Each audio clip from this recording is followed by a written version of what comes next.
Warning, the following is a long list of warnings. If warnings offend you, do not watch this show. Warning, this show contains adult themes. If you're not an adult, do not watch this show. Warning, this show contains a lot of offensive language and may contain graphic content. If you're a Karen, do not watch this show. Warning, this show may contain shabby impersonations of celebrities. If you are a celebrity, represent one, or think this is unfair, do not watch this show. Warning, this show contains what could be seen as controversial and subversive ideas and opinions. If you can't handle differing opinions, do not watch this show. Warning, this show actively shows the consumption of tobacco, cannabis, and alcohol. If this offends you, do not watch this show. Warning, this show may discuss topics including but not limited to those in the realm of politics and conspiracy theories in a politically incorrect format. If these topics offend you or make you uneasy, please do not watch this show. Warning, the producers of the show will do almost anything for a laugh. If comedy or extreme comedic premises offend you, please do not watch the show. The opinions expressed on the show are not necessarily those of the producers, affiliates, hosts, ISP, streaming platforms, advertisers, partners, or like.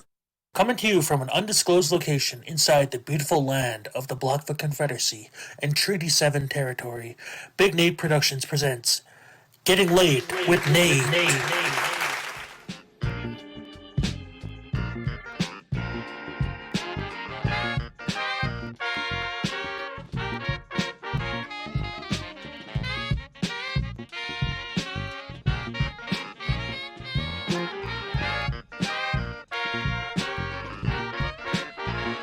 Tonight on Getting Late with Nate, from Zimmer's Hole to west of hell, he'll paint himself up and he'll dress you down, Lord Heathen.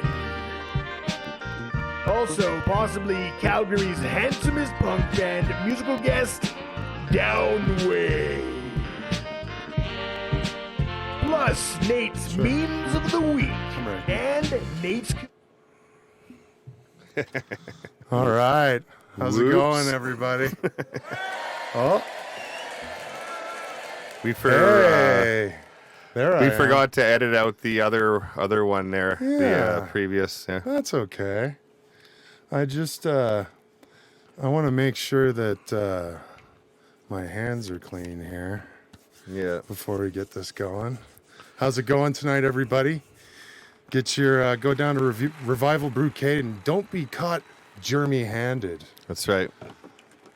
Thanks a lot for tuning into the show. We got a good one for you tonight.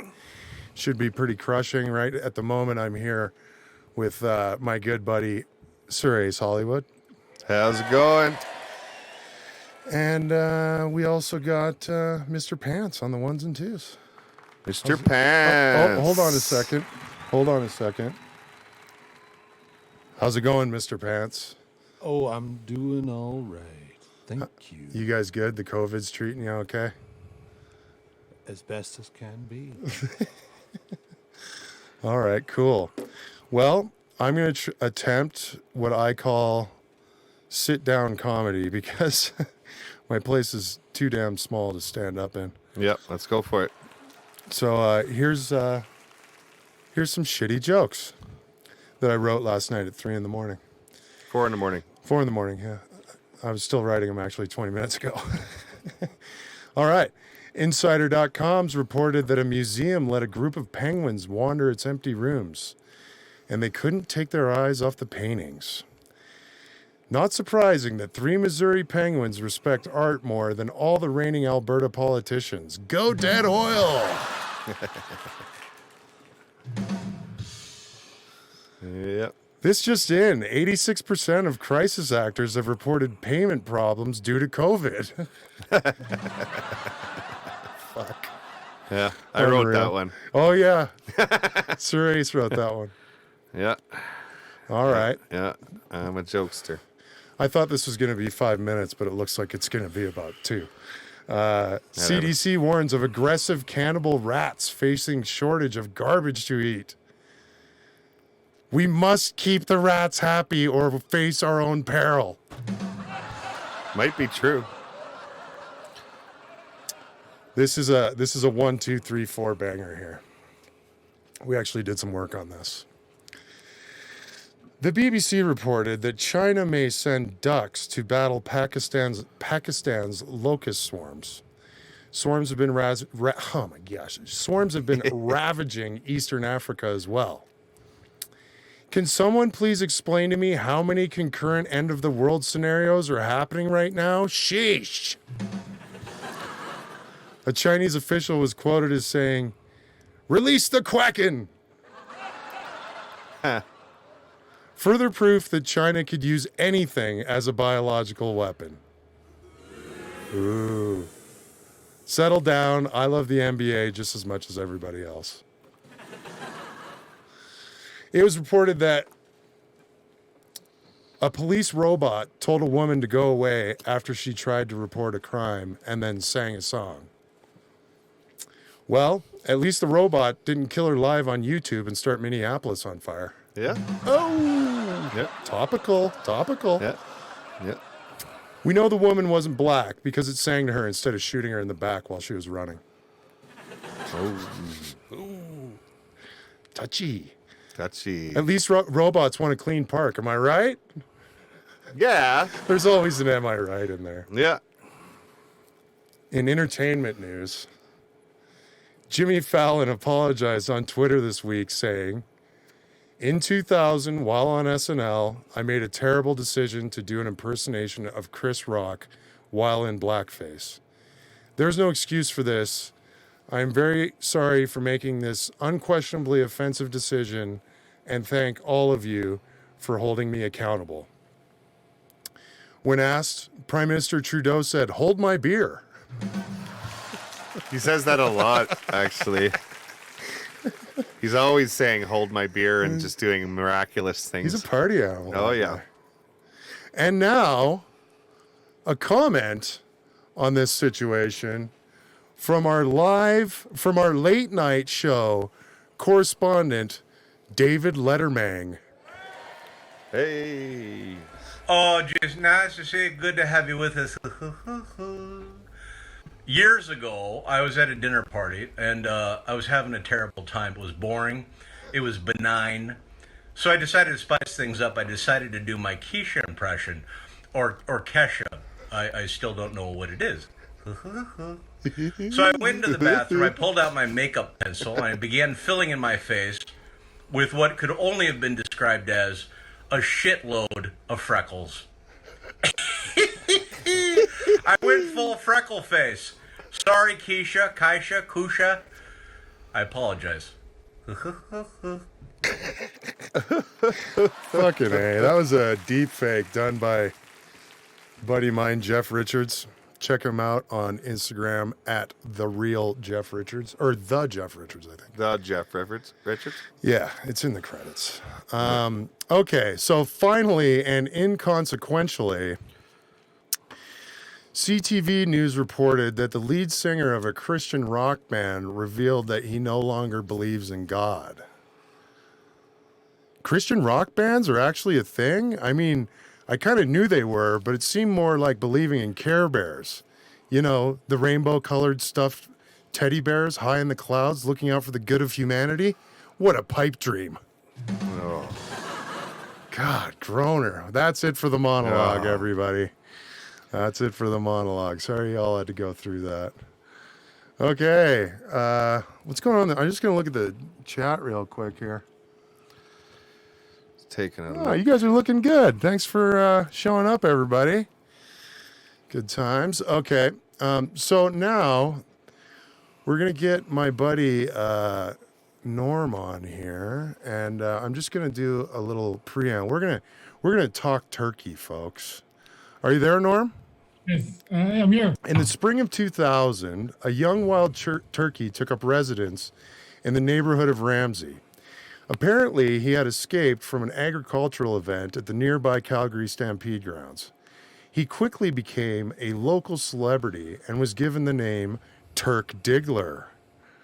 A Facebook group called the Loyal Followers of the Ramsey Turkey was started and has since grown to over 6,000 members, with many photos and videos of encounters with him. After a year in Ramsey, Turk began a walkabout this spring into nearby neighborhoods and caused a lot of excitement to those unfamiliar with him. To keep track of his adventures, a Turk Tracker website was recently launched where spotters can submit where he has been seen to an interactive map. Fuck, someday I'll learn how to read. So, how's it going, Norm? That's the skinny. I'm good. I'm alive. I'm here. All right. Good to be here. Yeah. So you are an. What is your title? Animal control officer. on the Siksika Nation, right? Yeah, exactly. Okay, very cool. And then, so explain to everybody because you had to rescue Turk, right? So basically, I was downtown searching for Turk. Well, I wasn't searching for him. It was brought to my attention that he was in the downtown area by a friend of mine, Necro. And so we went looking for him, and we found him. And like I said, my Steve Irwin instincts kicked in the moment I saw him, and I just recognized, he was stressed, and he was beside a main roadway, and then beside the train tracks, and every little noise, he just twitched, and it was just, I just felt for him, and I felt like I had to, He was stressed. help a buddy out, and just get him out of there. So, like I said, I called some friends, some professionals other than myself, and we managed to get him into a box. How'd you do that? Safely. We had a net. Oh, okay. I guess I'm skipping over some details of the story. That's okay. So yeah, we netted him, and then from there we had to transfer him into a box, a container type. And let me tell you, turkeys are tough. Like They're big birds. Yeah, they're Oh, mean yeah. too. Like turkeys, they'll beat the shit out of you. They will. Right? They will. They won't hesitate. No. No, but he was cool. And so we brought him back to Ramsey, to live out the rest of his days. But, obviously he decided to go walk about again, and now he's been having some further adventures. Yeah, I heard he's up by Telespark all the time, and it's funny he's going by the zoo, eh? Why would he be going to the zoo? He's trying to break everybody else out. He's like, hey, there's a better way, everybody. The humans are gone. Yeah. We're all dead now. Let's go, everybody. I think that's his plan right now. So At least I think so. did you catch any flack? Like, you guys caught some flack for that, didn't you? You know what? I think there was, like, nobody directly came up to me and harassed me, but there were some people, as the event was unfolding, as we were, in the midst of transporting and containing Turk. Sure. There were some people, freaking out on Facebook, but you know what? That's expected. And to be honest, whether it's a good idea or not, I just ignored it all because I figured, if somebody really has anything to say to me, they could try it. face, so whatever, fuck it, I more or less just ignored it. I knew what I was doing. Yeah. I he wasn't going to get hurt. Yeah. And we were just trying to return him back to where he was. So Yeah, and it's not like you're not qualified. no, exactly. Yeah, Exactly. I forgot that you were animal control. I just figured you were like Hulk Hogan and you were just like a badass like that. Well, let me tell you something, Mean Gene. Is how I should have started my story. Yeah. There is definitely a it was- wrestling vibe at this show. So No, it was good. And if Turk is out there listening, buddy, I hope you stay safe, and all the power to you if you want to wander around. did you make an effigy of Turk over there? I see over your right shoulder. Is that him? Well, yeah, I figure. I'm obsessed, Hank. Yeah.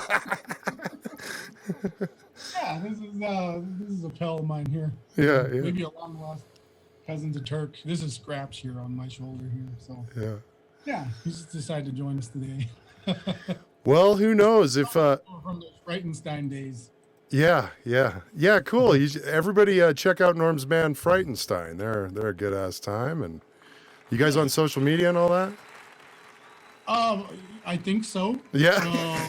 A little covered in dust, but it's there somewhere. I Oh, think go when you hit it open up, the everyone. page- When you open the page, dust just flies out at you. Yeah, same here. We got you named as Norm the turkey catcher in under Yeah, I keep pulling it up. See, you want to do it again? Check it. I was going to Norm. say I've been called worse, but I Turkey don't catcher. think so. Cool. Well, this might be the beginning, depending on what future shenanigans that Turk gets involved in. We might have to. You might be our senior turkey correspondent.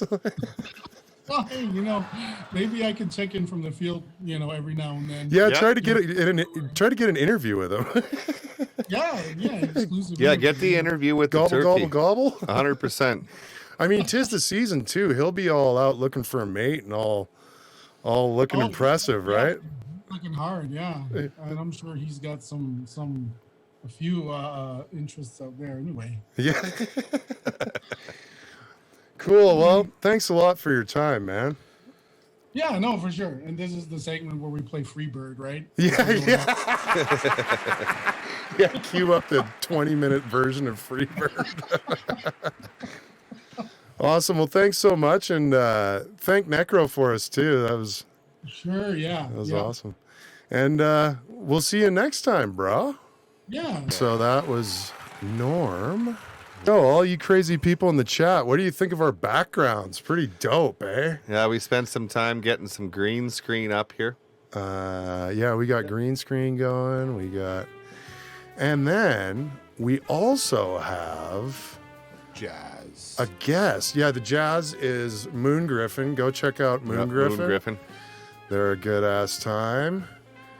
And after many weeks of trying, we finally have the man, the myth, the legend, the Lord Heathen. Welcome, Lord Heathen. Lord Heathen. Oh my gosh. Oh, hold on. Oh, there he is. is. Nate! Hey! How are you? I've been trying to get on your show for 2 weeks, brother. Yeah. And as you know, I'm doing a live sort of heavy metal karaoke stream every day, right? Sure. Friday nights, I have a few drinks, and then afterwards, I might get a little sloppy and totally missed your interview twice in a row. Yeah. Twice in a Yeah. row. I know. Well, we had to have Brian Else replace you on the first one. And he was like, yeah, I was talking to him. It looked like he was going a little eval there. Happens occasionally. It does happen. We're all over We 21. like to have fun, enjoy life, right? Exactly. So how the hell is we'll talk about the karaoke, live karaoke, but how is the COVID's treating you? How are you dealing with it? Are you locked in your basement or what? Yeah, I pretty much been in my house for 2 months, just going out for those high anxiety trips to the liquor store and the groceries, right? Sure. Trying to do the right thing and flatten the curve on this bitch or whatever. And Flatten the curve. Flatten the curve. So yeah, I can't go to the studio and jam with my boys. There's no live shows, so I'm stuck here. And I started building a rehearsal space in my house. Nice. And then my neighbors freaked out. And I have this little window between 3 p.m. and 6 p.m. every day where I can go full volume. So I'm surviving, brother. Oh, wow. So you did successfully build a jam space then? No, I just set up 2,000 watts of speakers in front of my couch and pointed them at me.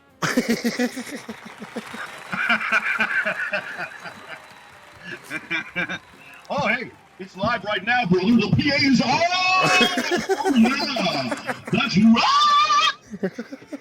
right! That is a good ass time. So what's Yeah. explain to the people, like I noticed you're doing tunes that maybe you've never really done. Well, that's sort of the whole point of how this evolved. I was bored as fuck, and I just wanted to do a cover song and post it on Facebook, right? So I did a little bit of fucking Crazy Train, that Aussie song, and they promptly muted me with the copyright infringement thing, right? Right. But enough people saw it before they shut me down that there were people freaking out going, what the fuck? It's gone, and oh my god, you're gonna do more songs, and fucking la. And I was just like, mm-hmm. And then you see a little button on fucking Facebook that says live. Oh, well, if you do it live, it's fair use. You know, anyone can cover anyone's material. It's when you record it. It's when you're breaking copyright law. So it was like, fuck it, I'll do this live. And I did it live, and it sort of spiraled out of control, and now I'm doing it every fucking day. Yeah. I've done maybe 148 cover songs. And yeah, I don't really rehearse this shit. I don't really go over it. I just sort of pull the pin in the tradition of karaoke. You know, you're supposed to be loose. You're not Sure. supposed to be kill karaoke. It's supposed to be fun. Yeah, And yeah. so I've sort of set myself up to fail a little bit. And, you know, I mean, shit, you know how it works, brother. I could get perfect sound. I could rehearse it. I could make these things all polished. Fuck that shit! Yeah. What kind of fun is that? You're live in my front room, bitches! And yeah, I've done it. It's turned into a very request-driven thing, where the people watching, I encourage them to make a request. What the hell would you like to see me sing, right? Yeah. And it's gotten weird. I mean, I did some Britney Spears. I did the Rains in Africa, Toto, followed by Morbid Angel. So it's Dynamic shift. it's a little bit of vocal shape shifting, but you know, it's keeping me sane. Cool. So I wanted to ask you kind of about the origins of West of Hell. Like, how'd you meet those guys? Aren't they from New Zealand? Yeah, it's originally a band from New Zealand. It's a funny story because Chris Schultz, an awesome guitar player, Yeah. real good friend of mine for many years. He calls me up one night out of the blue. He's at the Cobalt, and this band is playing instrumental with no singer. And he's just like, dude, you should sing for this band. And I'm like, how much have you had to fucking drink? Nice. I should sing for this band. What are you talking about? And he's like, no. You should be singing for them. And I'm like, what the fuck? Okay, fine. West of Hell. I do a little search on the computer, and it's like West of Hell, looking for a fucking vocalist. Well, I called him up, and it was like, yeah, okay. I sort of like your tunes and your direction. Maybe we should jam. Well, I went to their jam space with a 2-4 beer, and the next day I had a new band. Nice. And their story is they were in New Zealand for quite a few years, and they just couldn't find a voice down there on the island, right? And they've been at it for a while. So they're just like, well, fuck it. Let's just pick up and move to the nearest British colony. And literally was like, oh, let's go there, Vancouver. And that's what happened. They moved here. I hooked up with those guys, and, you know, we put out a couple records. Very cool. What year did you hook up with them? That would have been what, 14 or something? We've been together like 8 years, I think. Oh, really? Oh, fuck, cool. Yeah, it's been a while. Is there any new releases in the works from? Well, I mean, probably not because of quarantine. But well, actually, we got into the studio just before this thing happened, and we recorded the first single off album 3. oh, nice. It's already in the can, and we're gonna shoot a video when you know, the conditions allow, and we're probably gonna just drop that single as it is before we release the whole record. Cool. So I wanted to ask you, and I mean, you don't have to answer any of these fucking questions, but I'm wondering, and I bet everybody is wondering, like, what is the origin story of Zimmer's Hole? How did that all come about? Oh my. Well, I guess my first professional sort of band was a band called The Kill. And it was very sort of thrash metal, Exodus sort of derivative kind of stuff. And our bass player, his name was Dean Zimmer. What a human being. Yeah, like, let's say, you know, 6'4", big green mohawk, a native fellow, incredible sense of humor. And that band, we did pretty good in Vancouver, and we were hanging out with, you know, the cool kids, I guess.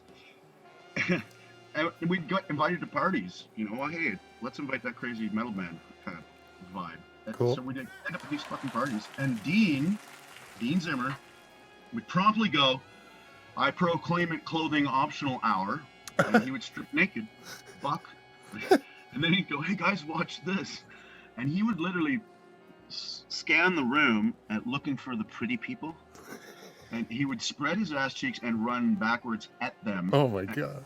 And they didn't know it was coming until the last fucking second, and then they just all run away screaming. Ah!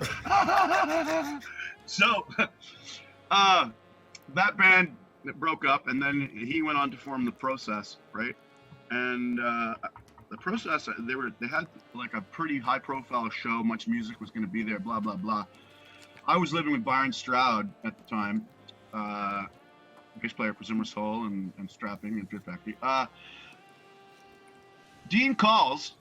Byron picks up the phone, and Dean goes, yo, I need an opening band. You guys got a band going or what?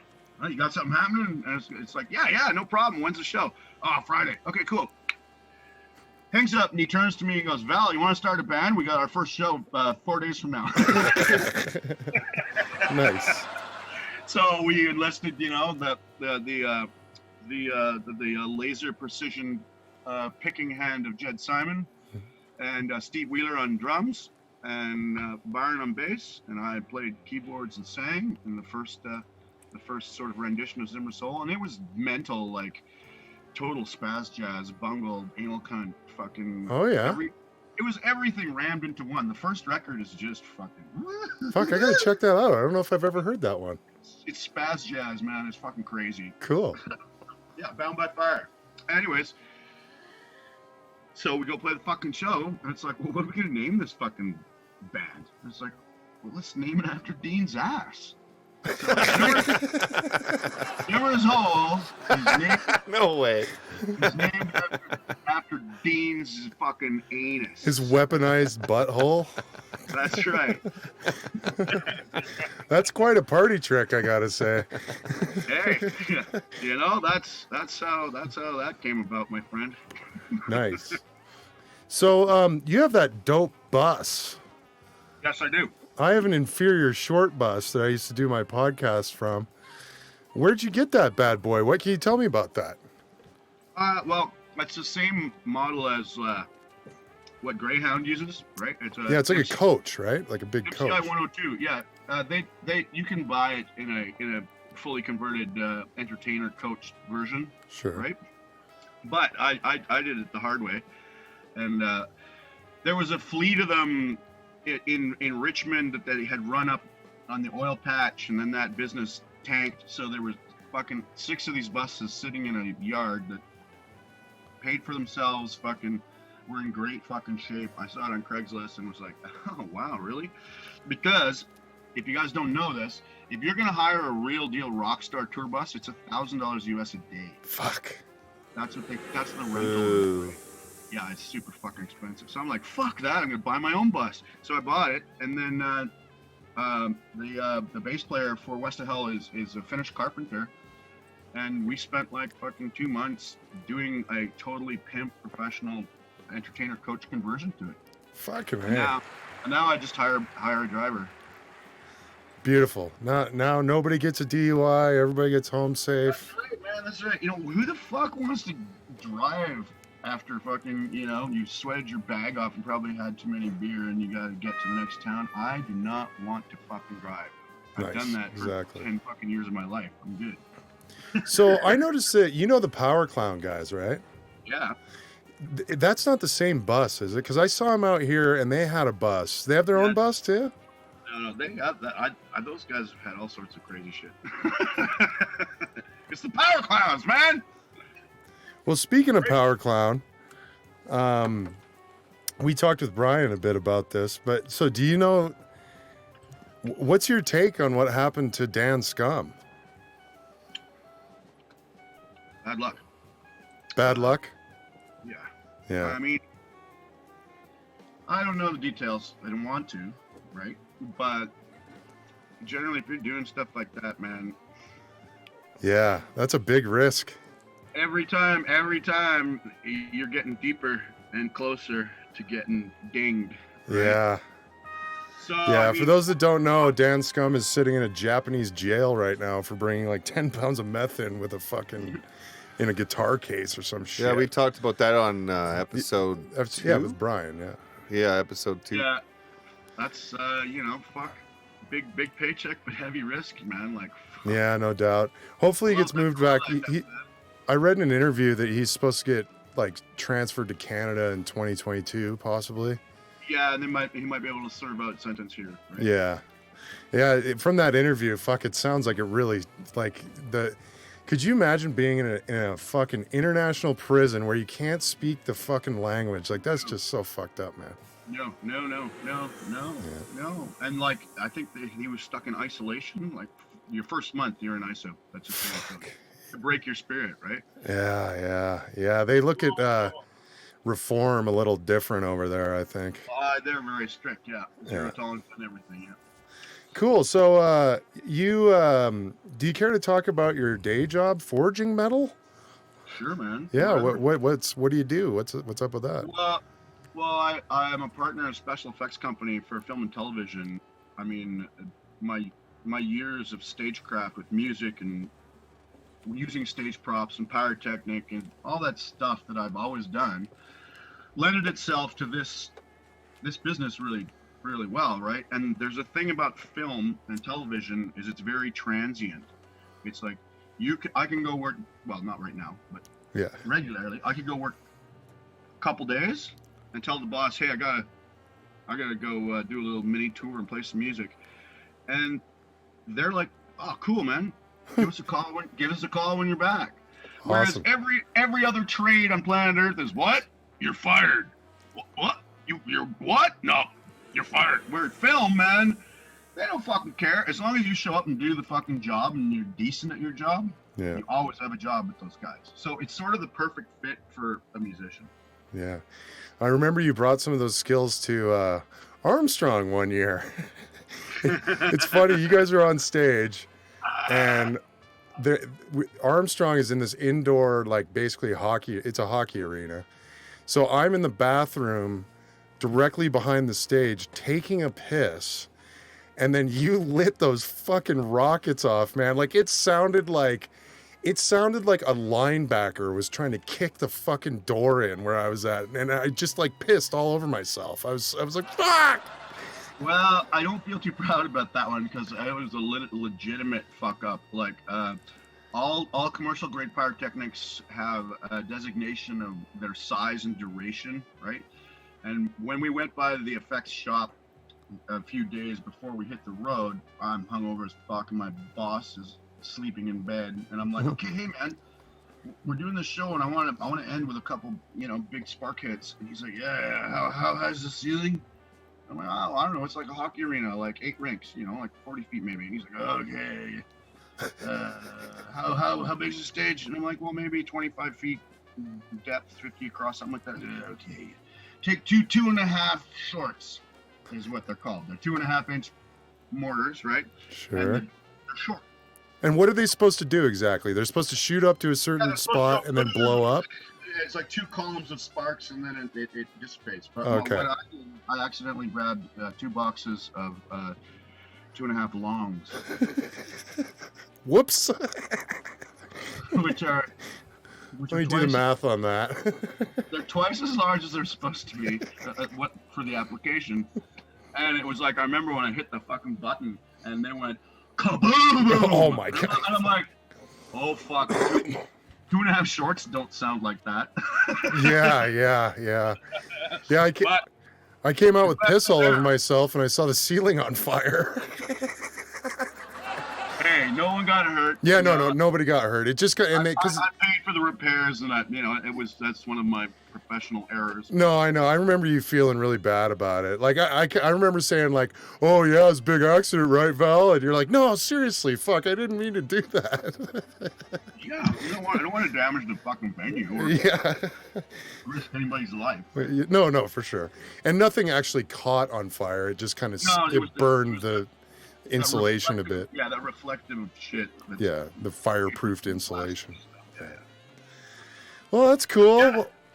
Well, fucking A, man. So when you go live, what is it, 5 o'clock PST? Yep, I go 5 o'clock Pacific time, and I do Tuesday to Saturday. I take Sunday, Monday off. Nice. So everybody go check that out. I want to thank you for your time. I'm glad we were finally able to pull this off. Oh, well, I'm not done yet, my friend. Oh, you're not? No, I'm currently working on the new West of Hell record, right? Yeah, that's not all. I'm also working on the new Zimmer's Hole record. Ooh. Fuck yes. Cool. We've been working on that for a few years. I mean, Jed Simon has so much fucking material. It's unbelievable. And it's just sifting through it and letting the cream rise to the top. You know what I mean? Yeah. And if that's not enough, we've also rebooted Just Cause, which is a death metal band that originally Gene Hoagland would play drums and I sang, and Patrick Baudouin plays guitar. Nice. And I got Rico Forrester on the other guitar, and Boone from the Ancients on bass. Oh, cool. But Hoagland's too busy to reboot that project. So there's a guy from the States. His name is John. Fuck, I can't remember his name, bro. But everyone will know his name soon, right? We've got a quick fun fact. 777 Perkins 777. Dog is named Zimmer after your band. Oh, hey, puppy. So you've actually got a dog named after. Is Gene doing this new Zimmer's Hole stuff? No, like I said, he's busy guy. Yeah, right? yeah. We're working with Ash Pearson from Revocation and 3 Inches of Blood. Fuck yeah, dude. That's going to be awesome. Well, I'm a huge fan, and my old band got to open for you guys one time, and my wife tried to put your massive black cock in her mouth. Or red cock, I should say. Mm-hmm. Your satanic red cock. It was funny. And it's one of the greatest memories I have. And so we're going to play Infidels by West of Hell now. And yeah, I want to thank you for your time, dude. My pleasure, bro. And we'll see you soon. For sure, man. Well, hopefully sooner than later, and live music will resurrect itself. But thanks for having me on, Nate, and all Nate's people. Cheers. Fucking rights, man. Peace.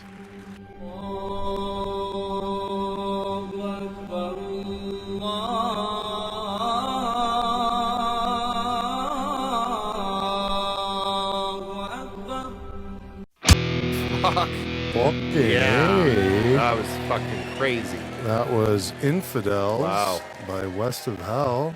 Badass. Big shout out to Val, Lord Heathen of Unfucking West real. of Hell for doing that up for us. All right, Danny, how's it going today?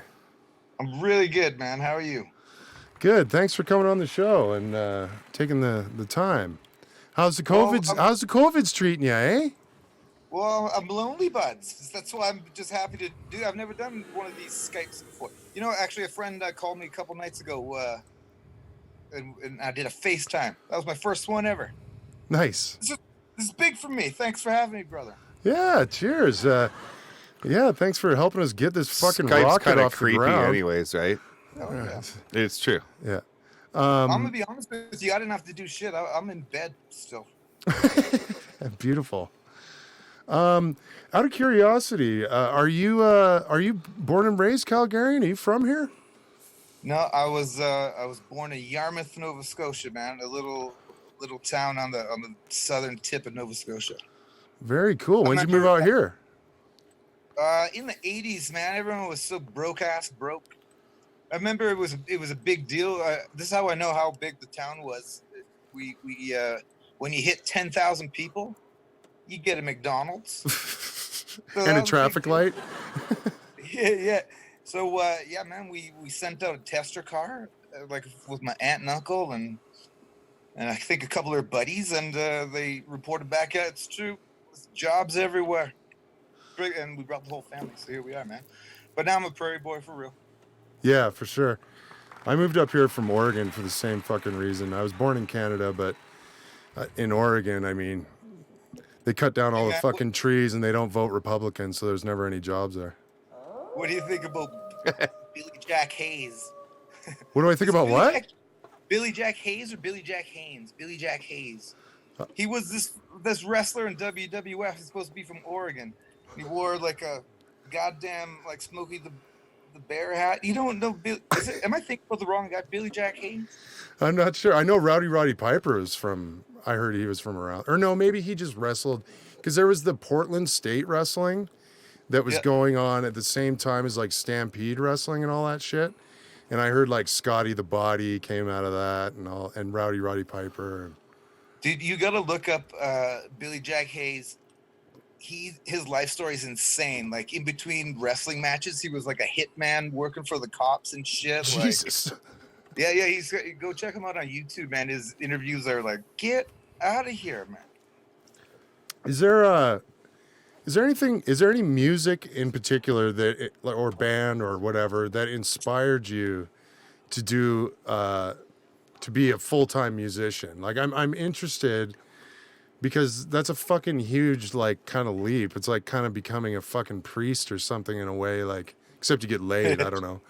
But anybody that like really like propelled you into it, or so like more like not like when I was a kid or something, more like when I was like a man? Well, either or both. Yeah, well, when I was a kid, my uncle like got me hooked on the Stones, like to a degree where you ever see the "Let's Spend the Night Together" video? Yeah. Man, I watched that live vid so many goddamn times, and so I dressed up like Mick Jagger in that weird outfit where he had like a goddamn like crop top, like a football crop top and knee pads, and I just threw my long johns on, and like, man, it's like, yeah, dude, that guy was the coolest MF, and I knew it when I was like 6. The guy, Chris Temple, you ever remember the band Wagbeard from town? Can't say I do, man. Sorry. They were they were local, man, but they were my favorite fucking band. And this guy Chris Temple, the front man, he also attended Barth the Night Gallery, and this dude just like didn't give a shit about success. He just always had like a quick joke, and like he fucking had the coolest voice I ever heard, and like I just wanted to be just like that guy, but I never wanted to succeed, and that kind of fit into my ethos, Yeah, for sure. Okay, so we're gonna get edgy now. We're gonna and you don't have to answer any of these questions. You can just tell me to fuck off and hang up. Edgy. So the Yycene.com calls you Calgary's reigning rock king. What say you? Oh. That's not edgy, man. Okay. Well, it's weird to me. Like it's I think it's a nice compliment, nice nod to the hat, but at the same time, I've always professed that this is not supposed to be a competition, man. This is supposed to be a celebration, like you can't win something that we're all sharing together, So like, sure. Fuck, man, who cares who shared the most here, who shared the most there? Like, hey, let's all put into this goddamn pot, let's get a stew going. Fucking A. So with that being said, what do you think about the Yyc Music Awards? Care to give an opinion? Yeah. Everyone knows how I feel about that. It's like this. Like I just want everything to be like savagely genuine. You're like, fuck, man, that's not out of the question. Yeah. And so I remember I got this email one day years ago, before it kicked off, and it was just like, hey, if you pay certain amount of money to enter this. Yeah, you had to pay to nominate people. You had to pay to nominate. Yeah, but they also like wink, wink. You're gonna win. Like I'm like, fuck you, man. And who are you to judge me and my friends? Like I'm not opposed. Like I think in Edmonton they do it right, because it's the people in the scene who give a shit like year round putting it on, Sure. And this is just like people out of left field, just like, we're gonna judge you and like fucking make some sponsorship money. It's like it just reeked of just disingenuity. I don't even know. Could you get that? Get on the.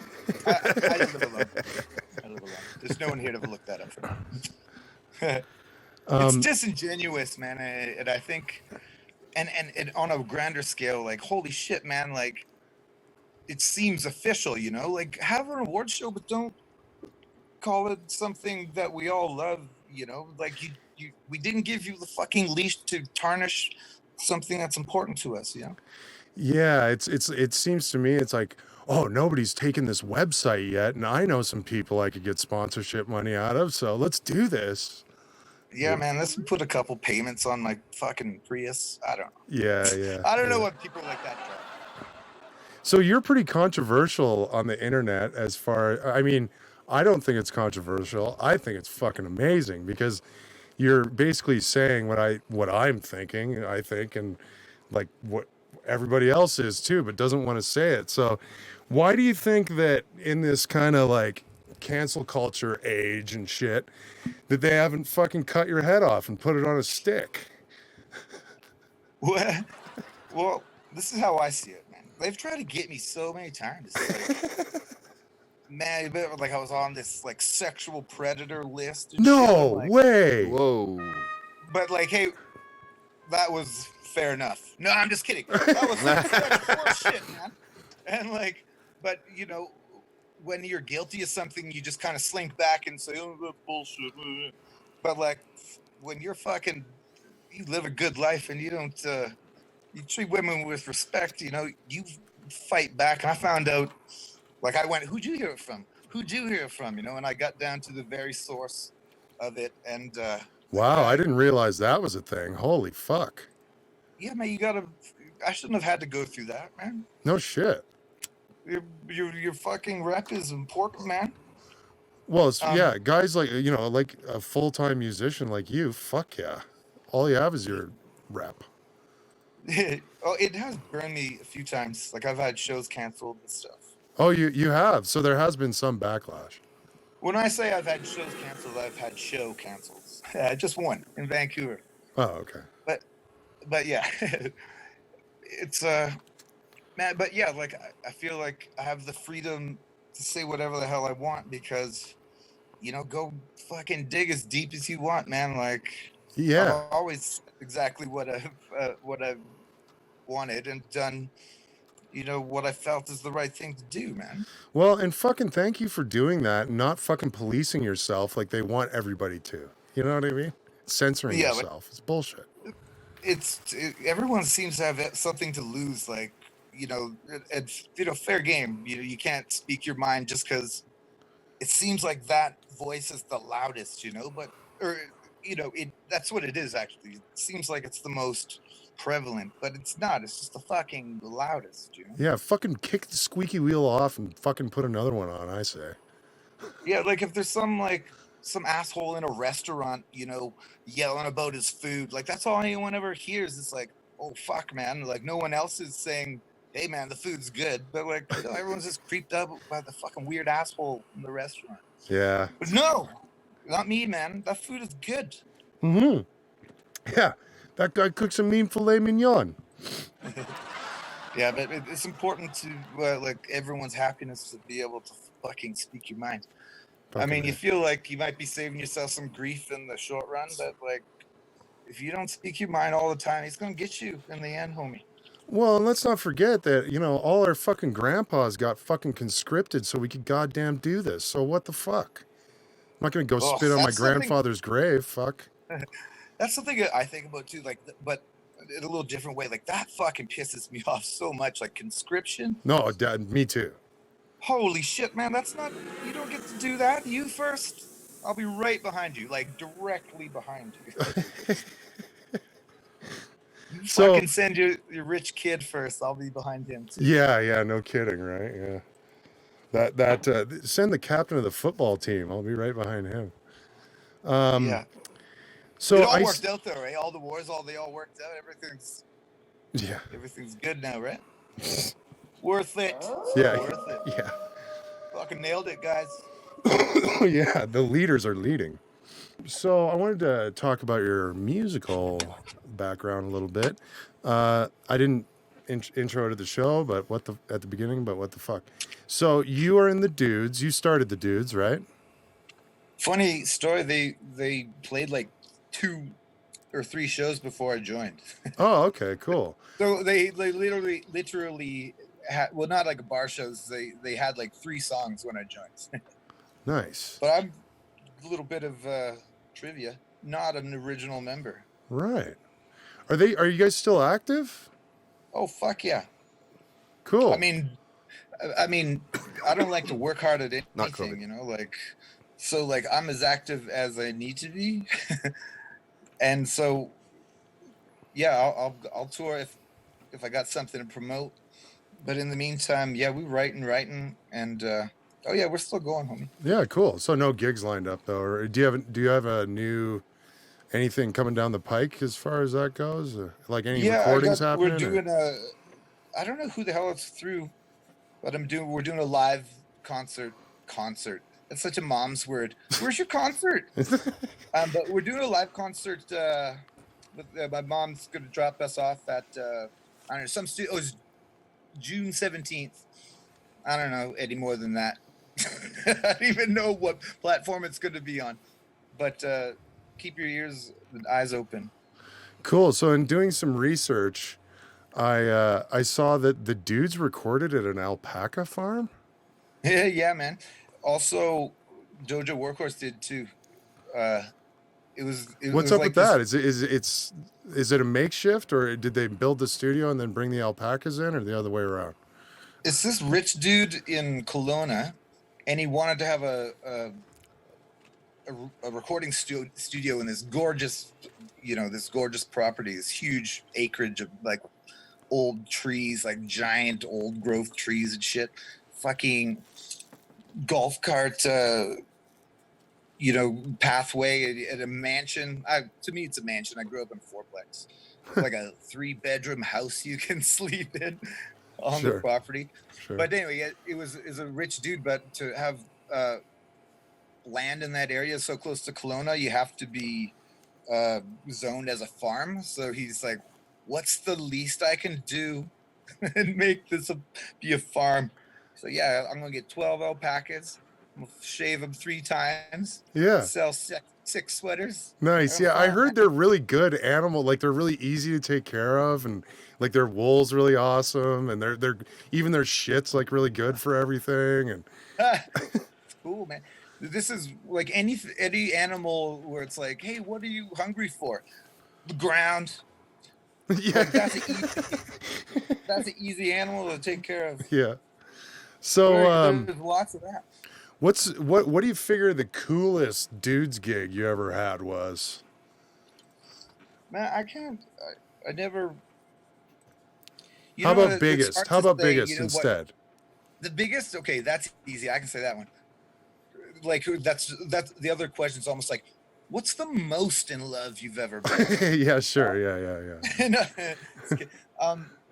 Probably the show we played in Squamish was massive. I think we were opening up for Weezer.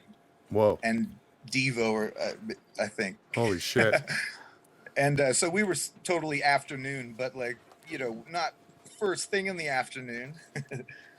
We were like 3 bands before the headliners. But anyway, it was surreal. So that was cool as F. How about Dojo Workhorse? How did that come about?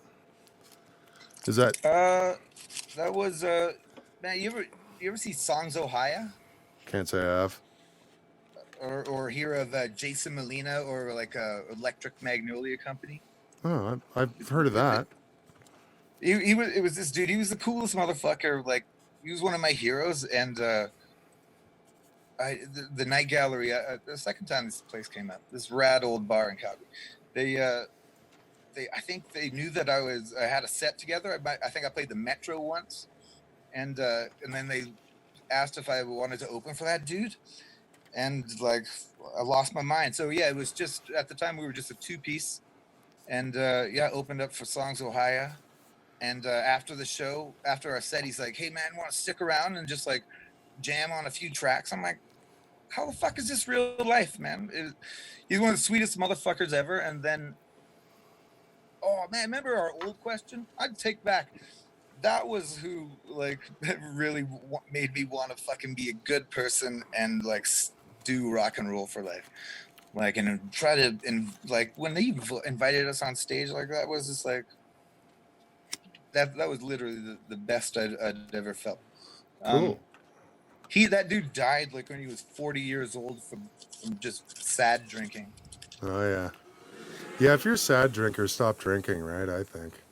I see some of these people, they like drink to hurt themselves, not to have a good time, No, it's for celebrations, homie. Yeah. I got to mix you at the Ironwood doing night church. Can you explain to the people what the idea behind night church? You ever been like a bad person for years and years? And you're like, I gotta turn this shit around. so yeah, we started doing night church. It was just at Wino's. If you remember that place down in the basement, Yeah, okay. First Street, and Old jazz yeah, wine bar. Yeah, Wino's was fucking awesome. it was cool, man. Like, Yeah. just because like you got in through the side door, like in the alley, and you had to go through the kitchen to get in. You felt kind of like, Yeah, I it's might just be this doing little something. like 15-person kitchen or whatever, and then you go past the kitchen, you go downstairs, and there's this like massive jazz lounge. But they closed it down, and they changed it, but they changed it into something else, and then they were doing comedy down there and stuff. Is that beat? Yeah, I didn't keep track. It sounds like they're flailing if they've gone to comedy. Ugh. Ugh. Yeah, no kidding. Ha ha. Yeah. But So- so I would have a guest every week, and we wouldn't jam Not COVID. like together, and we would just trade songs. And I'm kind of like that, just like that. This guy, like, I can make you say stuff because. Well, I mean, all you have to do is ask when there's a microphone, and if you don't answer, everyone thinks you're an idiot. Yeah. So so I get good stories and kind of put people out of their comfort zone. Then at the end of the night, it was free, right? So there'd be a fishbowl at the back, and they would people would just put in whatever kind of effing money they felt it was worth, and cool. and then I'd take that cash, and that night or that week, sometimes I just lay it on a dude, just like a dude on the street. Nice. Yeah, man. That's like, I always felt like I was kind of cheating. Like, hey, you're kind of taking that all the glory from all the like a 45-person crowd, but I'll take it, man. Those were the best days. But I haven't reestablished it like anywhere permanent since it shut down. Fair enough. Cool. Yeah, so the idea is that there is storytelling as well, then, right? Well, I mean, it's not officially part of the deal or anything. Well, But- it just works out. Like, okay, fair enough. Cool. So the high kicks are a good ass time. Hey, thank you, man. Holy shit, we have an album. Just the last song is being mixed right now. It should have been done like a year ago, but we're doing it for cheap, for super cheap free. Right. And so you gotta wait for. You can't be like, hey man, can I need those mixes? Yeah. Yeah. Here's my bank information. So Yeah. I'm grateful for everything. Well, we're sort of collaborating on a studio thing with the Chained by Mind boys. I got to record them, and it was the same kind of deal with them. It was like deal of the century, but I have a lot of going on, and you're gonna be cool about this, right? And I can take my time and do it when I have time. And they're like, "Oh, fuck yeah, man!" So that's cool. Dear Prince, for doing that, man. That we need guys like you for fucking broke guys like us. Yeah. And children. Children ain't got no money. Chained by Mind, if anyone don't know, they're just we. Yeah. Well, I mean, they're adults now, I guess. Holy shit! I just realized, fuck, Griffin's like. He's 19, I bars. think. Yeah. Like, I remember my band Kayaktas played in Lethbridge in like 2014, and he's like our biggest fan, and he had his dad drive him there, and I remember meeting him when he was like 14. Man, like what? Like both of those dudes are what a fucking what a champ of a father. Yeah, exactly. Yeah. Shout out to Jason and Griffin. But Griffin, man, like what a positive young fella. Just like Yeah, totally. He does that Griff Fest at Broken City there. And yeah, man. The first time I met him, we were playing a gazebo, just like a city paid for, like culture. Let's culture the city. So we're playing in a gazebo, freezing ass cold weather in that park on 17th and 8th there. What's that? Oh called? yeah, well, I called it the Weed Park. Yeah, I was about to say, mostly we're just drugs. So, Yeah.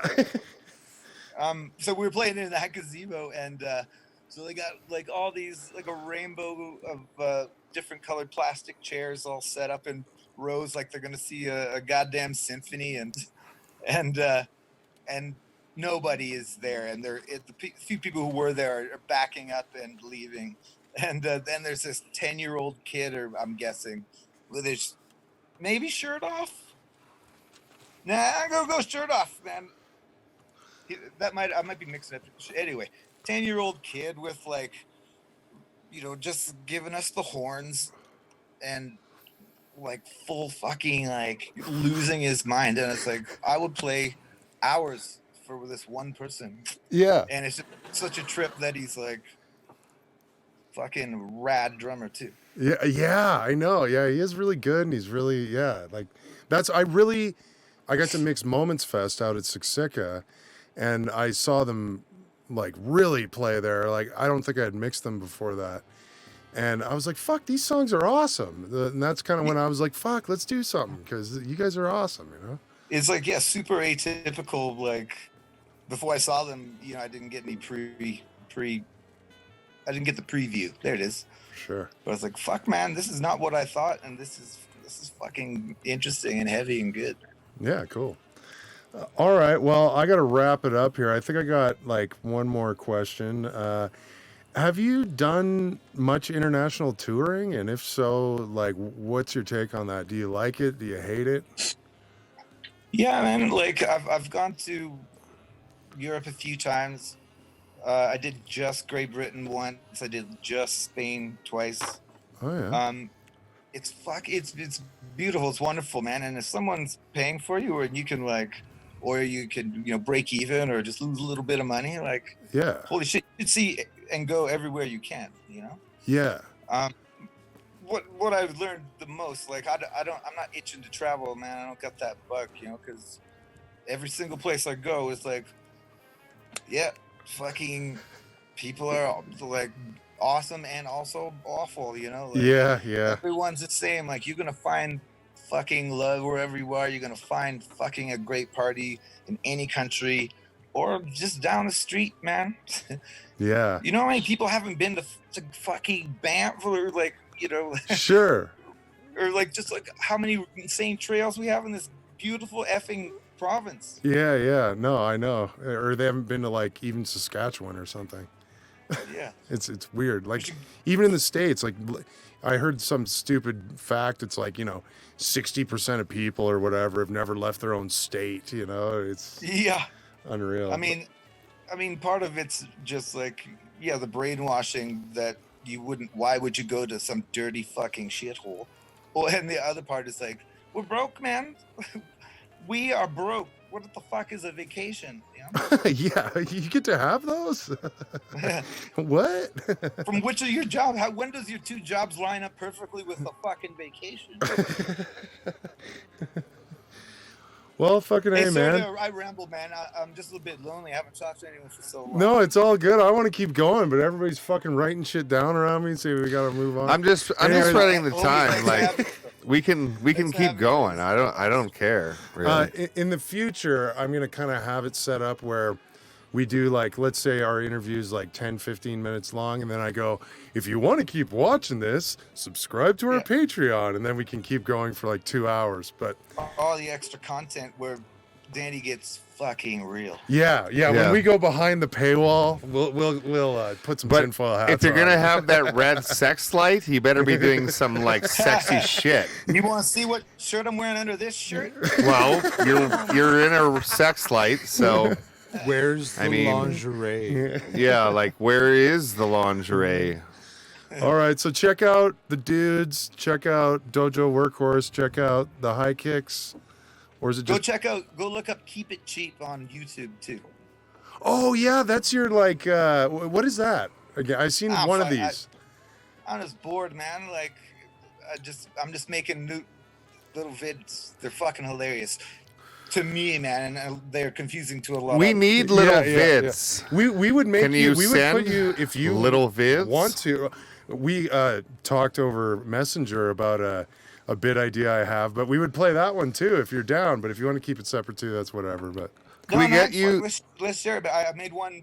I filmed one right before you called me actually, or we hooked up about being at the batting cage like we talked about. I made myself a Keep It Cheap Band-Aid. It's just duct tape and tissue, Can you man. screen share that? Sticky and anything soft, you know. You can screen share on Zoom, I think, eh? We'll set it up for another time there. Well, Ace, he can but just screen maybe share. we could have Danny on again some other time. He just made Oh it. yeah, anytime, man. All right. Cool. Well, yeah, check out the dudes, Dojo Workhorse, the High Kicks, and what'd you say? Keep It Cheap on YouTube. Keep it cheap, all capital letters. Keep it cheap. Fucking A. SD Fletcher says, want to see that Danny realness. Can you screen share that video you just made? Man, Like, we were way over time. It doesn't matter. It's no good? Not too much. Yeah. Just everybody go peep it on YouTube, and all right. We'll talk soon, man. Thanks a lot for your time. Cheers, Nate. Have a good one. So now you got Lost Pets of the Week. We're gonna try out a new segment here. Yeah. Before we have our musical guest, Mike Watson, on. Yeah, which it's a quick stinger, Mike. Thanks for hanging out so long and stuff. Yeah. Shouldn't be too long. It's mainly ran by Ace. It's pretty tight, and we gotta help those pets. It's called Lost Pets of the Week. Okay, here we go. Here we go. Oh, cute.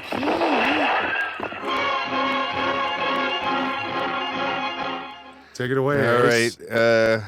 Okay. Well, first one we got here. It looks like a Great Pyrenees, 10-year-old Great Pyrenees, white and pale peach badger marking on his ears.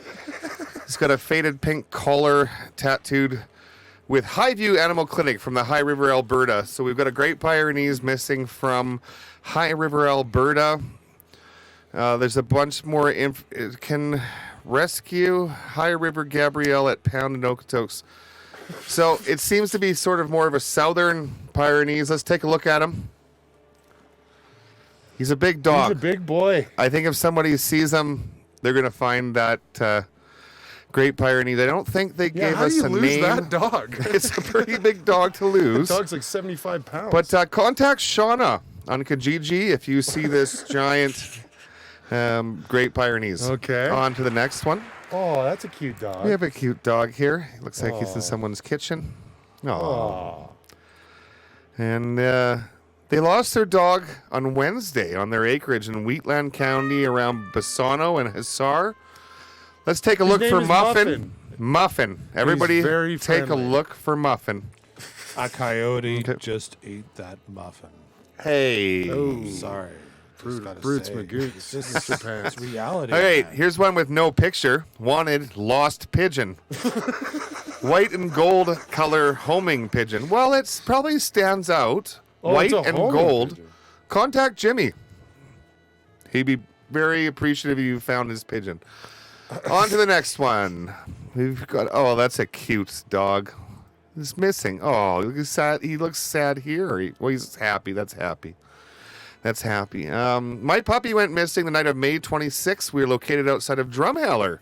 These are Calgary listings, but I hear that dogs actually travel a long distance. I thought we were doing Forest Lawn. No, this is Calgary, but we're getting a lot of, we were gonna narrow our Okotoks, search. Bassano, Drumheller. But she is a Pommel Pug and a Pommel Pug. 1-year-old. Woof. 10 with a pale yellow collar. Contact Zaina on Kijiji. I don't know. That dog looks expensive. Zana, that All right. dog went to the Drumheller jail because they serve better food there. That could be. All right. How about one or two more here, Ace? Okay, we got another couple. Look at this cat. Oh, Siamese. Man. They're pricks. Well, I don't know. he I've looks never very liked those elegant. cats. Okay. They're dickheads. Last seen Monday morning. Siamese cat named Lemmy. Oh, he's named Lemmy. That's Yeah. Should be wearing a black collar with a blue tag. Please, if someone has taken him, please return him. No questions asked. He's very loved. Please contact Morgan on Kijiji. We got 2 left. We have Oh, that's this cute, nice kitty. green-eyed cat. That's cute, kitty. He looks like he goes outside I don't and think gets this is lost funny off. at all. Well, look at his giant paws. He kills things. Oh, yeah. He's an outdoor cat. Might have tried to take on a rabbit. Our kitty got out Sunday, May 24th. She is an indoor cat. Oh, not a he. It's a she. An indoor cat has never been out further be on the front step. Uh-oh. He's very shy and probably be scared. Looking for this cat in a ranch land. Her name is Caught. Please contact Natalie if you have seen Caught around ranch lands. On to our last pet, Gary. Uh-oh. Gary, where And did you go? yeah, we have a reward. If you find Gary, we have a reward. Missing from Riverbend. Male, neutered, gray tabby, 12 years old, approximately 10 pounds, tattooed and microchipped. Please contact no username, Kijiji user. So you'll have to look on Kijiji for Gary to try and bring Gary back. Otherwise, call 403-397-2234 or 403-479-8244. If you see a green-eyed tabby named Gary around Riverbend, Looks like a mackerel tabby. let's return to Kijiji user. And that wraps up Lost Pets of the Week. Yeah, pants. Yeah. Yeah. Oh, your camera went off again. Oh, my this is camera's so off fucking again. low budget. Hey, you're back in the look, clouds. it's that easy. When shit fucks up now, Yeah, just, we fuck pick it. up. I'm Right. back in heaven. and I you're hope we back do in hell. find those lost pets. Yeah, good Actually, luck. One of the lost pets, this is just a little story Oh, gosh. that I had from last night. He actually was found Oh, really? without our help. Thank God. It's that easy, folks. It's you don't that have easy, to do folks. anything. Wow.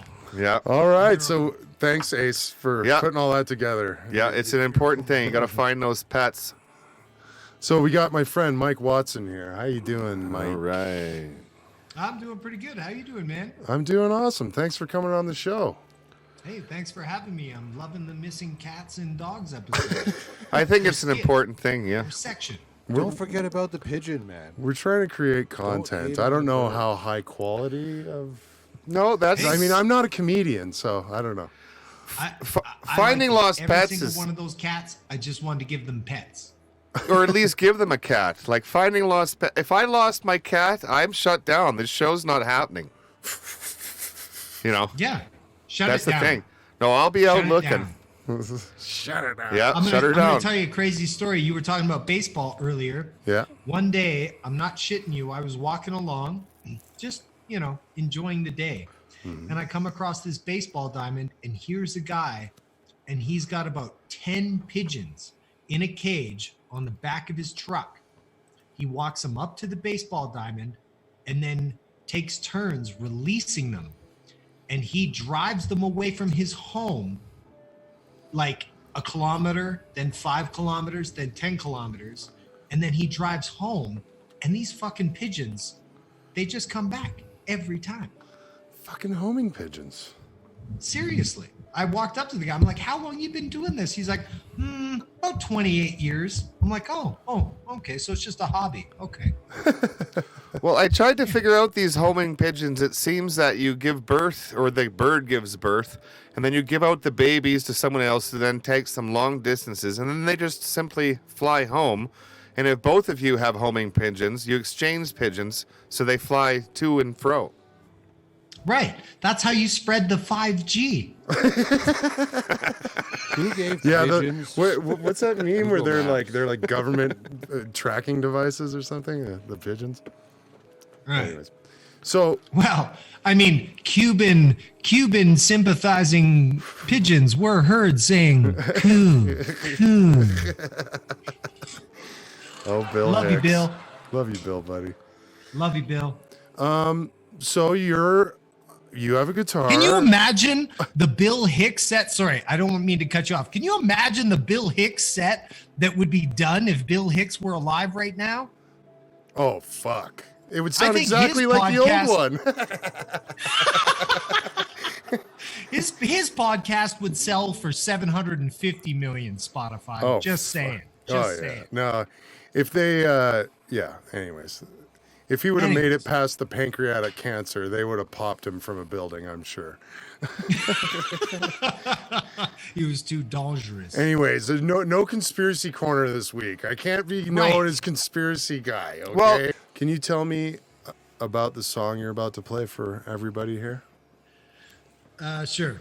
It's a mix up of an old Delta artist called Blind Boy Fuller, and mixed with different elements that I picked up because, of course, I was a kid growing up, and it took me a long time to get into blues and things like that, country blues. So it's a mix up of just, a little bit of the way that I hear things because it's not strict country blues, and and it's just a fun little bebop ditty. Yeah, and bebop ditty. Yeah, down in the hollow, and that's one of my funnest. That's one of the things I love to do, and I have the most fun with is taking old things and mixing them with the modern. I call it modern vintage, or vintage modern, and it just I find it a lot of fun. Yeah, let me ask you a quick question I had before you start. Like, just on that note, like you're technically like a pretty young guy, you could say, for I guess to be into the Delta blues. Like, what I mean, I don't know. Like, it's not common that usually the blues seems like it's older guys. Right? No, blues ain't. No, blues is for people with blues. Okay, fair enough. I just wanted to ask you why you think that why, like, what brought on your love for the old school Delta blues and wanting to play. It was, to be honest, it was two things. The first thing was I always wanted to be able to accompany myself because when I was starting out, it was so hard to find guys that would want to play with me. And trying to form bands and play punk rock and roll and all that's, I just wanted to be in a band. I wanted to play guitar, jump off of tall things, etc. Sure. And it was just difficult. So then I learned about blues, and I learned that if you could separate the bass and the treble, you could accompany yourself. So I was always like, I would love to do that because then I wouldn't need anybody just because I wanted to play shows. That's why I started making electronic music. It's just me and a whole bunch of robot drummers. It's fucking awesome. Yeah, exactly. Yeah. And then it's just you, right? You only have to rely on you. You could add people in. That was the idea. That's where I started. And the second part was 9/11.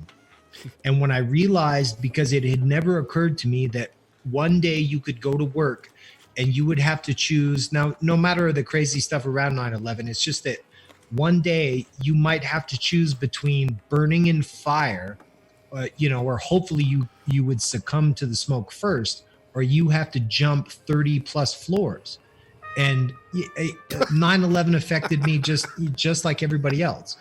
But it sat with me for a long time. And all of the records that I've loved, which was Nirvana, Tool, Helmet, some Pantera and things like that. It just it didn't really sit with me. Didn't resonate like the. No, it was crazy. I'd put them on, and how you put on the same songs, right? Like Sepultura, Roots. You know what the fuck I'm talking about? Oh yeah. And you put that on, and the feel, and that surge you would get, it wasn't there for me anymore. And it took blues, because there was this PBS special that came out a little while after by Martin Scorsese, and luckily I saw that, and I just, as soon as I heard this guy called Sunhouse, and there was this video clip of him playing a guitar, much like this National guitar that was made of metal, and it just absolutely fucked my mind that one guy with one guitar, not plugged into any amplifiers or any effects, how can he make that sound? It made no sense to me. And I spent years trying to find out the tricks, how he sounded like that. Yeah. And it was just because that's the Delta blues.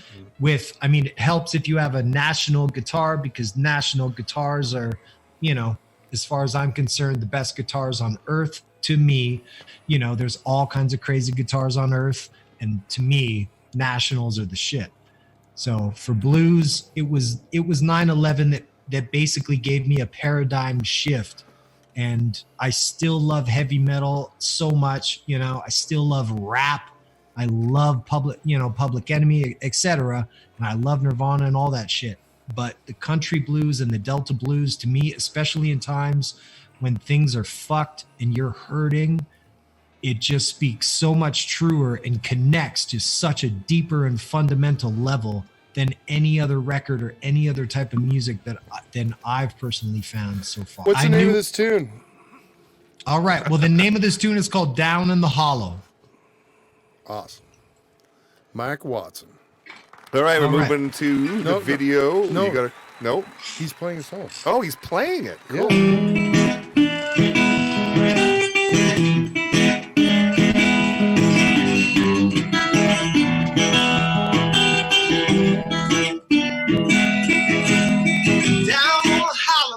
Across my field where my baby trying just to change my mind. Move me out east, Lord, I live out west. Where my baby mama, don't you know I'm the best when you're gone. You're gone. Well, I've been gone, mama, out on my field. Ooh, I've been thinking my blues, mama, I'm playing.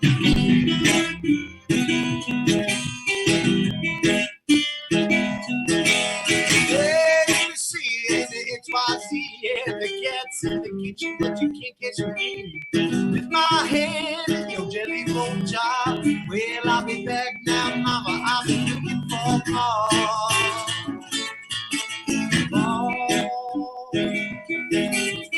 Well, I've been gone, I feel good. I've been mama.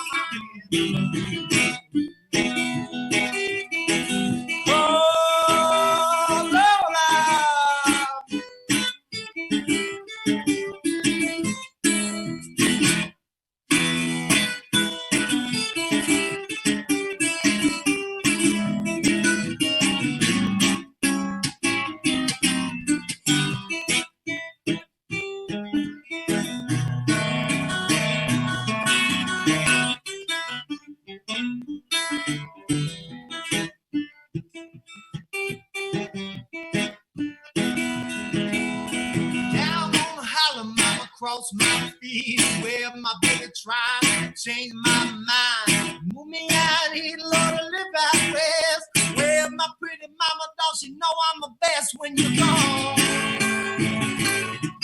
When you're gone. Well, I'll be gone, mama, close to my feet. I've been singing some blues, mama, I'm singing them Maria. Well, I've been gone, mama, singing my blues. Ooh, Lord, I've been singing my blues.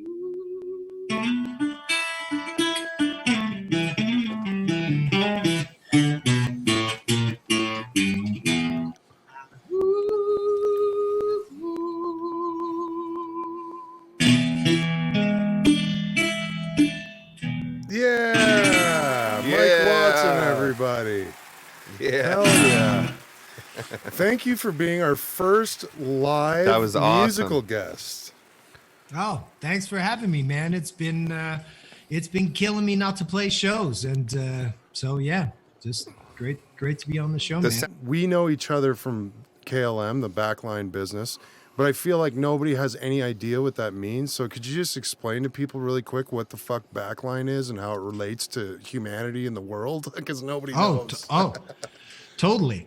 Well, it's hilarious that backline is completely unknown. You say backline, almost nobody, 1 out of 1,000 people will know what backline is. You could almost use it as like an insider thing. Like if you say backline to somebody and they know what that means, fuck, they must be working in the industry. So musicians, we play music and we find instruments that make the sound that we love to make.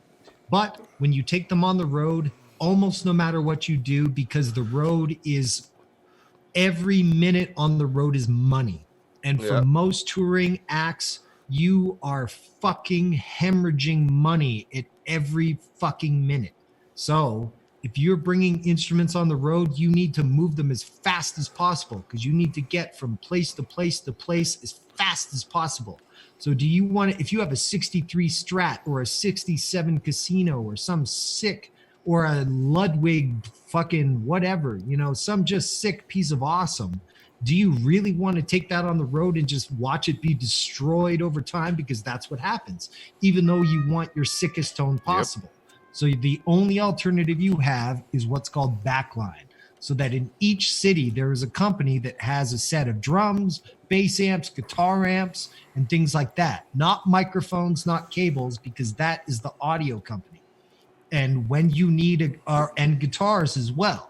And they will also know, because it's usually run by musicians, they will know all the musicians in town, so that if you need some crazy 65 vibroverb, because that's your fucking tone, bro, you talk to a backline company.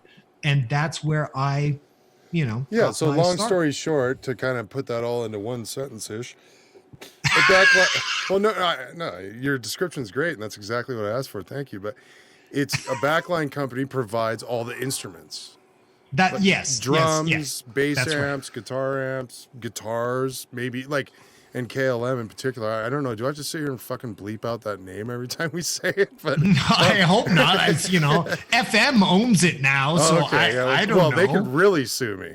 But anyways, FM's got some clout. Yeah, they probably know a lawyer or two. Originally, I'll tell you what. Let's use that as a barometer. As soon as FM sues you, you know you're doing good. When I first heard backline, I thought that meant doing lines off someone's ass. Oh, hilarious. But then I was like, oh, it makes my job easier. Exactly. And you get to go home and all the vintage stuff that you love and all your instruments are still intact and not fucked beautiful. up. Yep. Yeah. Well, in KLM in particular, because of one of those letters, we won't name him, but had all the rad B3s and all that, those fucking rad old organs. Remember that one I dropped on your leg?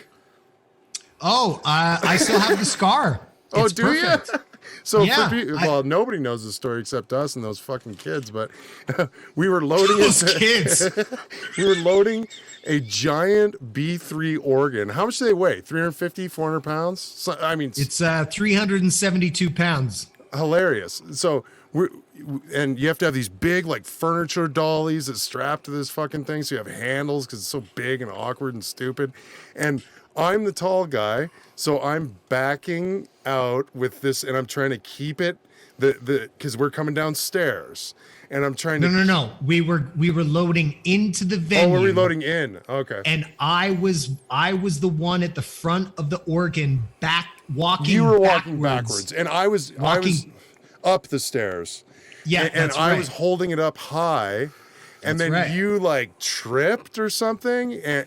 I tripped because I was walking backwards and I tripped and I fell back, which I thought was fine. And then I got 372 pounds on my fucking ankle, which was pretty awesome. And then I instantly got the urge to puke. And then 2 seconds later, a door opens and fucking 34 children below Second the age graders. of 4, come walking out and just like, oh my God, is that a B3? Is that a guy with a B3 on his leg? And you're is he gonna vomit into his mouth? And, oh my God. And I'm just like, holy fuck.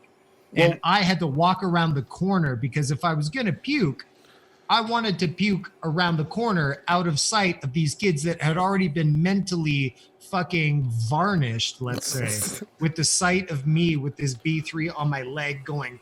Well, and I was in a super weird position because I'm standing at the bottom of the stairs holding this thing up. What do? Drop it and snap your leg and then come over and help you with your snapped leg? And then, so I'm looking at you like, I don't know what to do, man. I don't know what to do. And then you somehow got this thing off you. That was like Jacob's ladder times 9/11. That was me having to lift that organ off of my fucking leg. Oh my God. When I woke up and the medics told me that I'd been experimented on with drugs, oh my God. It was insane. If you want to see more of Mr. Mike Watson, how do we do that? Well, if you go onto my Facebook page Look every up Sunday Mike night Watson. at 9 o'clock. Yep. on Mike Watson, exactly. You can find there's not usually a link. I'm definitely not that technologically advanced yet, but there will be a link for the Mike Watson show that happens at 9 o'clock MDT every Sunday night, 9 o'clock. You can also check out the 6l6s.com. That's my electric band. It's got somewhat outdated content right now. And I haven't quite, of course, with COVID, etc. That's going to be my next move with the 6L6s is putting the first and only 6L6s record on Spotify. I was kind of a holdout, and then Maynard, who's like my spirit animal, he decided that, Maynard makes your decisions for you? Well, no, he doesn't make my decisions for me, but he's my spirit animal. Oh, okay. So when I'm kind of like at a crossroads, I sure as fuck ain't asking Robert Johnson, I'll tell you that. Too soon? No, not soon enough. 100 years ago. Yeah, 87 years ago, exactly. No, he's my spirit animal. So it's like, if I ever think that I want to shave my head and paint my body in luminescent paint, and that's how I'm going to play my first Mac Hall show, I'm like, maybe I should consult with Menard and ask him if that's what I should do. And anyway, so Tool released their worst album to date. Oh. And Shots said fired. it. Yeah. And I just got to say it. And then when they, put all their stuff on Spotify, and I was finally able to, listen to the Tool catalog front to back. Other than my personal bootlegs, which sit in the vault, which nobody will see except for me. Thank you very much. You're welcome. Then I was like, okay, if Tool, the Holdout, the Mysterious Ones, the anime, the stop motion, etc. If Tool is going to be on Spotify, well, okay.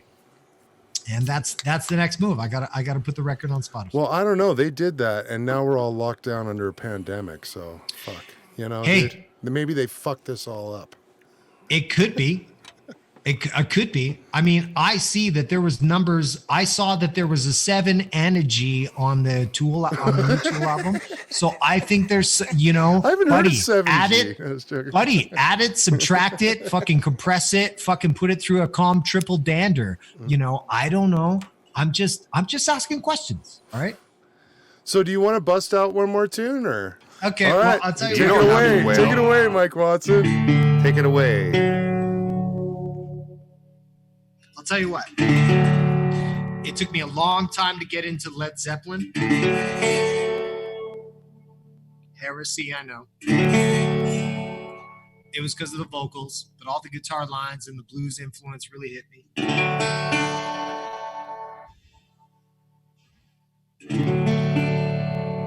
All right. This is a tune that they did from Blind Willie Johnson.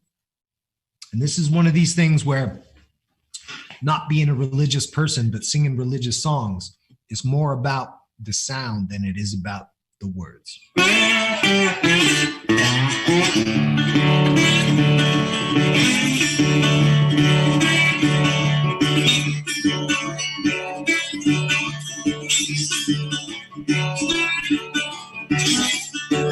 my time of dying, want nobody to moan.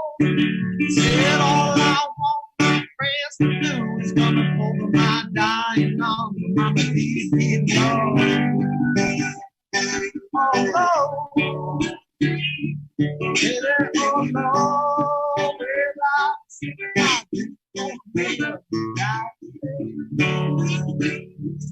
dying day.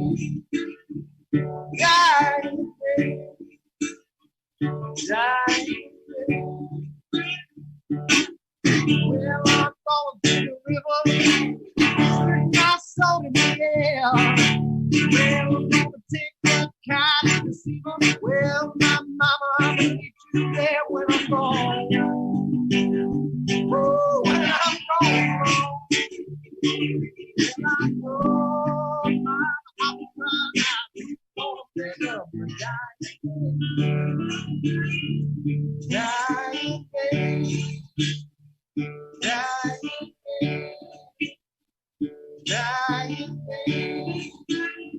Watch out, mama.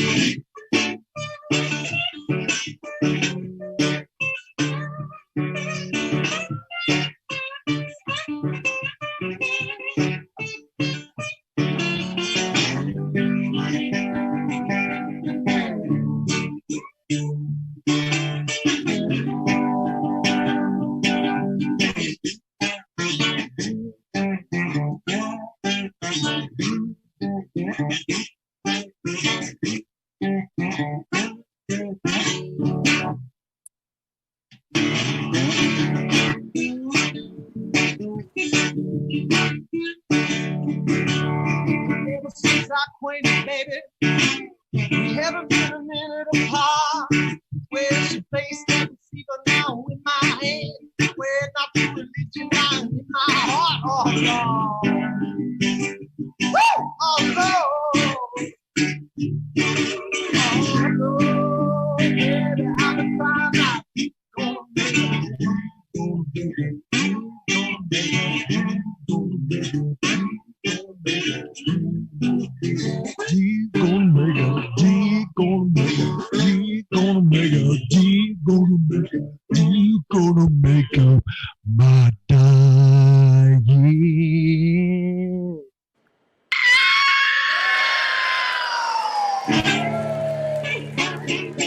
Hell yeah.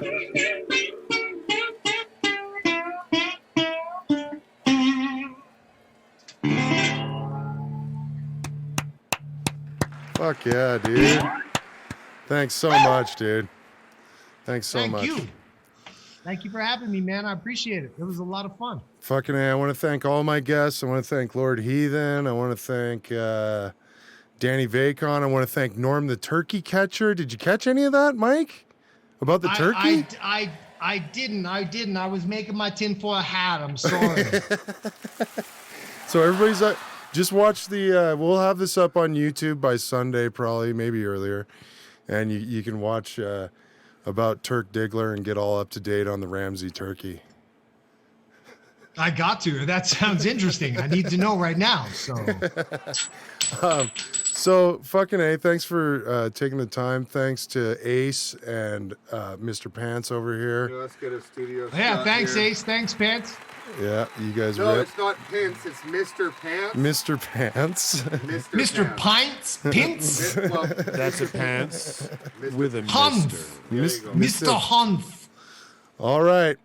Thanks a lot. Stay on the line, Mike, and let's chat for a bit after. Thanks a lot for watching, everybody. We'll see you next Friday at 10 p.m. Mountain Standard Time right here. Peace. Where's the credits? This is like the awkward Zoom call, right? Where you can never hang up on. Oh, wait, they're at the beginning somehow. 3. There we go.